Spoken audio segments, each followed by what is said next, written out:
Hey guys, welcome to Black Gumbo Southern Gardening. How about a garden tour? See what's going on out here in the fall.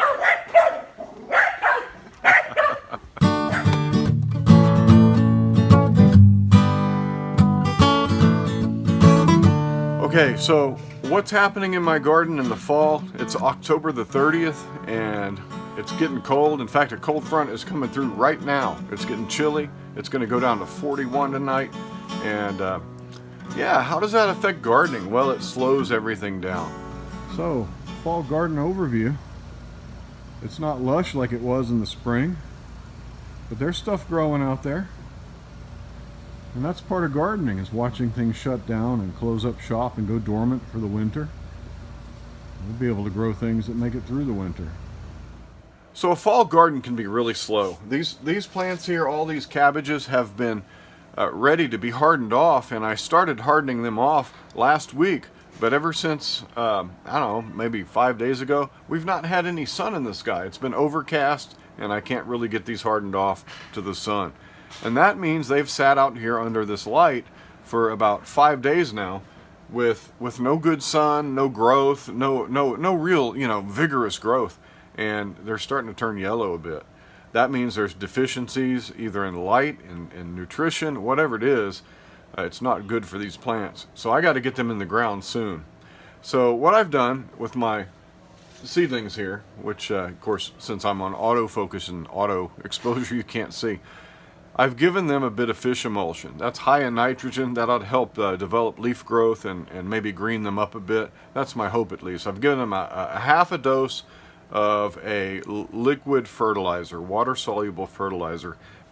You could use any kind of fertilizer you want, Miracle Grow, well-balanced fertilizer, whatever you want, but I'm looking for nitrogen to green up these leaves, and so fish emulsion, which is a 511, it really works to give these a boost. And it's not so hot that you're going to burn these young plants, and especially in a half dose. So I've done half of what is recommended, and whew, they stink, but they're gonna green up. What's going on in the rest of my garden? Well, it's really slow. Things are growing slowly but surely. We've had a lot of rain, and well, let's just go take a look. It's really easy to grow these cayenne peppers. I've been real pleased with them. They're very prolific, and they've been putting peppers on all through the summer.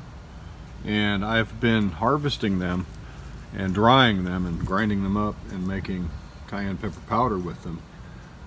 Very nice pepper plant. You can see that the jalapeno is suffering a little bit. There's a deformed fruit.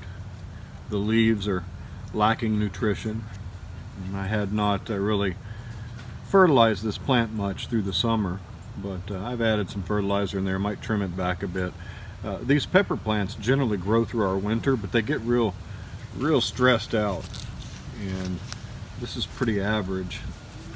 And that of course is deficiency, and you see the yellowing in the leaves, and that tells you this plant has seen better days, but it will recover if I care for it and tend it properly. It has been putting on some jalapenos for me. A common problem in my area is that in the summertime it's too hot to really get out and pay attention to your plants, and so as much as good intention drives me to maintain my plants and fertilize them and keep them healthy through the summer, it often doesn't happen. It's too hot, it's miserable, it's easy to forget. And so peppers get neglected. Eggplant gets neglected. All the plants in the garden get neglected. And come fall, when the weather turns around, you go outside and see what you got, and you're like, ooh, this is not good. My plants are yellowing and looking pretty bad. Another jalapeno. This one's very prolific as well. As you can see, I've got a lot of ripe fruit. I like my jalapenos red. You can harvest them when they're green, but I like to let them get red on the vine. I think they've got a little bit more flavor that way. But yeah, this one's been a good performer. Another surprising pepper this year was the bird pepper. This is a fiery little pepper. Not too hot, but certainly hotter than a jalapeno. And this little plant obviously has lost most of its leaves, and it's putting on probably its last flush of fruit. This plant has got some new growth down at its base, so I'll trim it off after I harvest this, and we'll see if this plant won't make it through into the next year as well. It's sitting in a little container and received some fertilizer the other day. And yeah, this has been an impressive plant too, despite its looks. These two blue pots here, these two right here, I have my eggplant in them that I showed you in the spring on how to pot eggplant. Now I've eaten some eggplant off of this. It is still putting on blossoms, but I don't believe that it's warm enough for these plants to actually fruit, for these to be viable. And so it's about time for the eggplant to go to the compost pile and for those pots to be repurposed. All the fig bushes are enjoying the cooler weather and starting to put out new growth, which they'll soon drop as soon as it gets cold again. But in the fall, these fig plants try to put on a late flush of fruit, some of them at least. So I've eaten a couple of figs, but for the most part, they're pretty much done for the year. We'll have a few that will try to put out fruit even into the winter, but we also have a few like that sticky fellow right there who are done and have said, I'm going to sleep, and they're going to be entering into their winter pattern of hibernation for a while. They're going to go dormant. Like that one over there, that guy is trying to put out some buds, but he'll soon drop all his leaves and be dormant as well. And this guy is a little fig right there. And there's some figs right in there that might make it. In fact, let's go look at those. Those are tiger stripes, and they're not going to make it. Yeah. The garden cover over there spans my entire middle bed. That cover will be the home of a lot of cabbages this year. The bed is prepared, the cover is made, the cabbages are being hardened off, and so about a week from now we'll have some plants in there. In-ground carrots are doing well.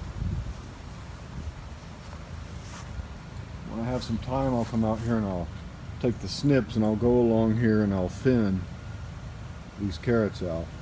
Some of these rows might not need to be thinned, but some of them do. I've got my beets. They're doing fine as long as the cat doesn't get them. There's some cat damage right there. And the beets are a little bit slow, but they look healthy. Been beaten down by a rainstorm recently. And I've got some ants, nice little fire ant mound there. I've treated around there, so we'll see if we can't kill those. And here's my radishes. Radishes are doing really nice, really lush. I love radishes. They get you such a quick turnaround and a nice little boost to your gardening. Here I have Chinese red meat. Here I have some, what are those? I can't read the label. But over here I have some black beets, some Spanish black. I'm looking forward to those as well. Let me show you something else in here. Hidden down in my radishes are these little guys right here. These are snow peas. They've emerged and they're coming up. And I was hopeful that they would come up a little taller. They might be shaded out, but they look like they're doing okay. Here's one right here. These snow peas I planted around the same time as I sowed my radishes, hoping that when the radishes were done and I pull them up, these guys will be nice and strong and ready to grow. We'll see. They're looking good. I've got some grates over them to keep the cats out. I'm gonna have to pull that up pretty soon. Got some more beets in here. These beets are a little bit younger, so they're not quite as far along. And then over here I'm going to put cauliflower and cabbages. You can see the grapevines are succumbing to the season. They're done. They've been done for quite a while in terms of producing, and so all of these grapevines will shed their leaves, and I'll be able to trim them up in the dormant season.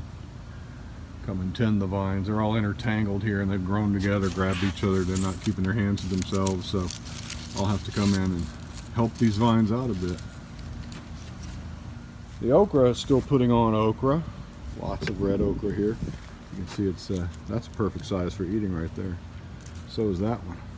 What I did is I cut the okra down. It's very short now. It was about twice that tall, but I cut it down to encourage this growth down here, and you can see that it's budding out with all this new growth along the stem.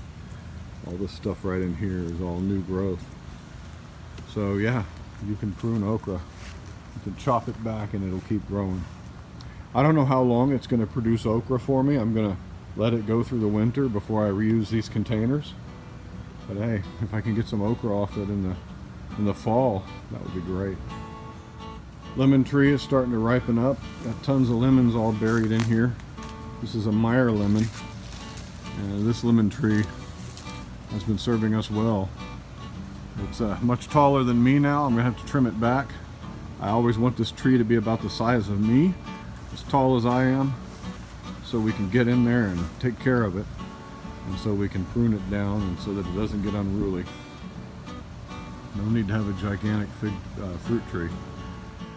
Well, there we go. Thanks for joining us on Black Gumbo for a brief tour of what's going on, and sorry about the dog. Like us on Facebook, follow us on Instagram, and we'll talk to you next time. Bye-bye.